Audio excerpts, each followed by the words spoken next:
जय माता दी। संकटा माता और गरीब पति पत्नी की एक बहुत सुंदर कहानी लेकर आए हैं।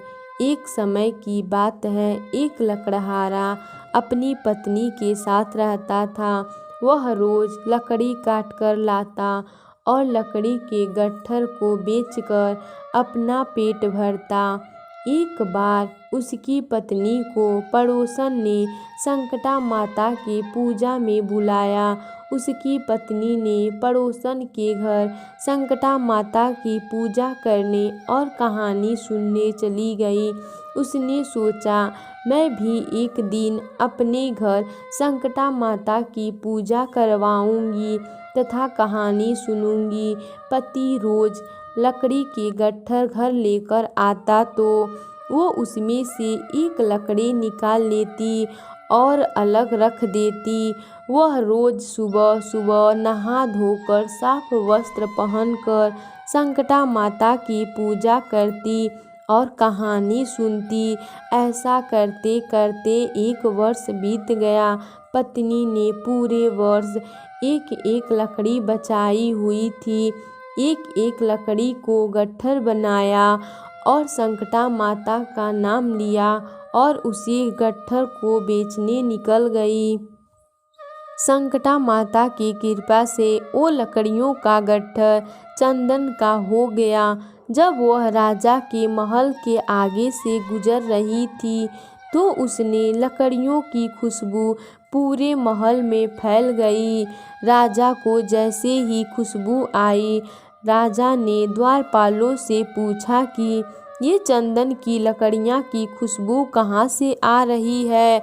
द्वारपालों ने बोले, महाराज, एक औरत चंदन की लकड़ियों की गट्ठर बेच रही है जिसमें से ये खुशबू आ रही है।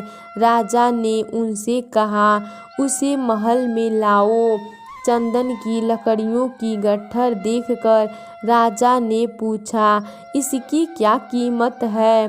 तब वह औरत बोली, जितना आप देना चाहते हैं मुझे दे दें। मुझे तो 5 सुहागिनों को प्रसाद देने हैं और संकटा माता की पूजा करवानी है।